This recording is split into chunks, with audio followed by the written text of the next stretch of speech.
예, 정동춘 증인. 이사회 회의록이 오늘 2개를 제출하셨네요. 네. 하나는 위조되었다는 거죠. 예, 내용이 모르는 내용이 추가가 돼 있어서. 회의 안건이 8호까지 있는 것이, 그러면 이 2개 이 이사회 회의록 중에서 노승일 부장 징계권, 이것은 정확하게 작성된 겁니까? 그 내용도 제가 읽어 보니까 제가 진행했던 내용과는 조금 상이해서 그 본인이 내용도 회의를 다시 확인해야 됩니다. 본인이 회의를 진행한 것은 맞는데 네, 내용이 잘못되어 있다. 네 그렇습니다. 내용을 누가 작성했습니까, 그럼? 저희 경영지원본부의 부장 이철용이라고 있습니다. 그러면 그분- 이것이 정식으로 작성된 회의록입니까? 뭐 초안입니까? 어떤 상태입니까, 이 회의록이? 그 2개 중에 좀 짧은 것은 먼저 1차로 끝난 상태에서 저한테 이제 이사회로 회의록을 서명 날인이 돼야 정확하게 작성된 그렇습니다. 거. 아직 안 된 건데. 둘 다 서명 날인은 안 된 것이다. 아 그렇습니다. 아직 안 됐는데 그것을 먼저 받고 내용이 좀 그러니 내가 다시 한번 검토하겠다. 그랬는데 한 서너 시간 있다가 그 2번째가 왔어요. 그래서 그 2번째 있는 내용이 뭐냐 이랬더니 15그 다음 이사회를 얘기를 해요. 그래서 다음 이사회가 뭐냐 하고 이제 좀 얘기하는 과정에서 정동춘 이사장에 대한 해임건이 전혀 논의가 안 되었습니까? 의안도 없었고 그러니까 보통 이사회 하면 의안상 부의안건을 제가 설정을 해서 이사들한테 통보를 합니다. 그런데 그때 그 부의안건이 그 내용이 없었습니다. 그런데 그게 이제 이 차수가 다른 이사회가 저도 모르는 이사회가 개최가 됐고 알겠습니다. 안건도 없던 안건이 새로 생기고 그런 어떤 내용이 첨가가 돼 있길래 우리 문제를 삼았던 거예요. 정동춘 증인, 이 청문회 과정에서 저를 처음 봤죠?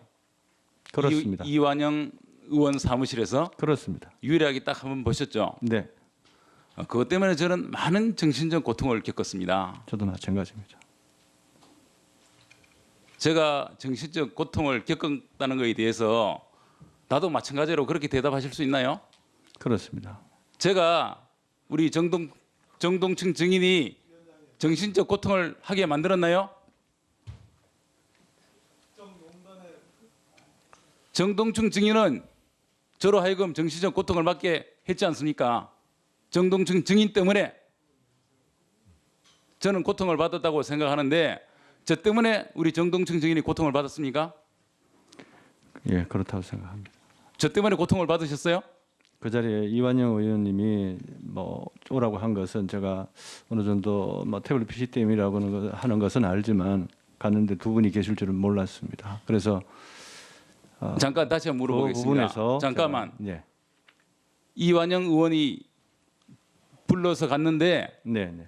누가 있을지가 몰랐다고요? 아니요. 그 자리에 오실 줄 몰랐다고. 제가 감으로 인해서 정동춘 증인한테 제가 고통을 줬습니까?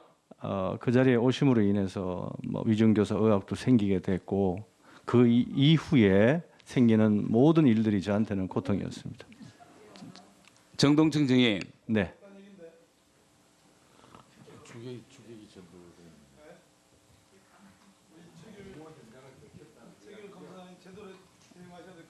정동춘 증인, 옆에서 말씀하시니까 제가 저 말에 저는 뭔데 조금 1분 더 주십시오. 제가 기가 막혀서 지금 말이 안 나옵니다.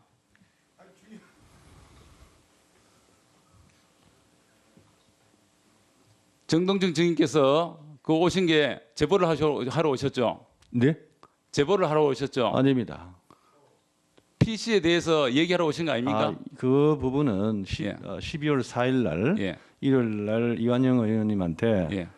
제가 태블릿 PC에 대해서 박헌영 과장이 배터리 얘기도 하고 고영태가 가지고 다니는 얘기를 제가 들었기 그러니까 때문에 그 얘기를 나누러 했더니 오셨잖아요. 아니요. 그런데 그날 12월 9일 날 아침에는 좀 와줄 수 있냐만 얘기를 했지 어떤 내용을 어떻게 상의를 하자라든지 얘기를 들어보자 이런 얘기는 없었습니다. 그래서 와달라 해서 그냥 갔던 건데 가가지고 잠시 있다가 두 분 의원님께서 들어오시니까 제가 다시 얘기를 하겠습니다. 네, 네. 그날 저를 처음 만났죠. 그렇습니다. 그리고 그 다음에 문건을 작성했죠.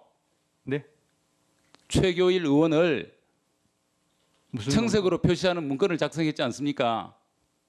그 문건은 이 기사 보도를 보고 작성한 아니 그러니까 그 문건을 작성했지 않습니까? 그게 작성은 꽤 시간이 됐던 걸로 알고 있습니다. 그 1차, 2차 청문회 증인이 자, 선정이 된 시점이니까 정동증 증인, 정확하지는 않습니다. 네, 그것이 나를 만난 이전이든 이후든 네, 네. 그 문건을 작성함으로 인해서 제가 많은 정신적 고통을 받았는데 아, 내가 그렇게 얘기를 했는데 네, 네. 그거는 그 점 때문이라면 제가 우리 정동주 증인을 정신적으로 고통받게 했습니까? 저 때문에 고통을 받으셨어요? 그 이완영 의원실에 가서 또 이렇게 두 분 의원을 만난 그 자체가 상당히 좀 부담이 되었습니다. 그래서 그렇게 말씀드린 건데. 정동춘 증인은 네. 이 사건에 굉장히 책임이 많은 분이에요. 지금 그리고 다른 많은 의원들께서 그만두시는 게 좋겠다. 그렇게 말씀을 많이 하셨고 저를 만나지 않았더라도 이 책임을 다 지셔야 되는 거예요. 저를 만나서 어떤 추가적인 피해를 봤습니까? 저는 우리 정동춘 증인을 만남으로 인해서 정말로 많은 정신적 고통을 받았습니다. 의혹을 받고. 예. 그 친박이라는 그 표시를 했기 때문에 고통을 받으셨다면 깊이 사죄드리겠습니다.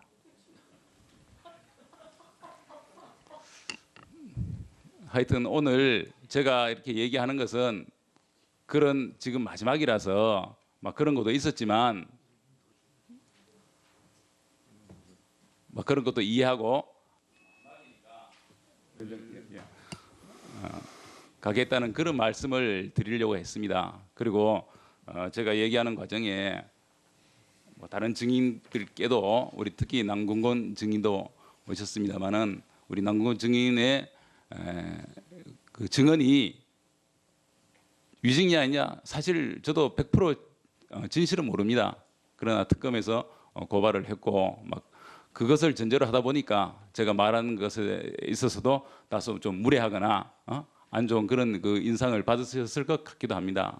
뭐 그 외 다른 증인들께도 그렇진 않습니다.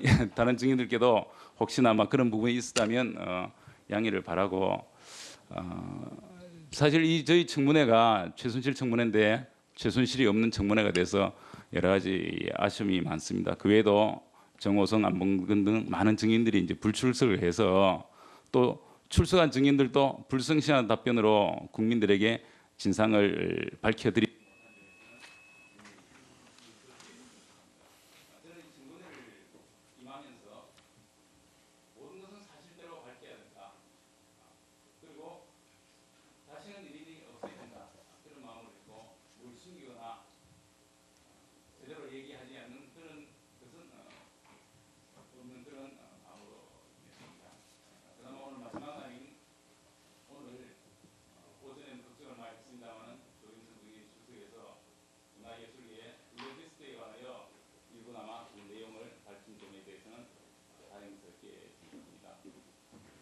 최순실의 국정농단 사태를 보면서 또한 딸 최유라의 입시 부정 등 국민들의 가슴을 아프게 하는 사건들을 보면서 정말 죄송스럽기도 하고 본인도 여당 국회의원으로서 큰 책임감을 느낍니다.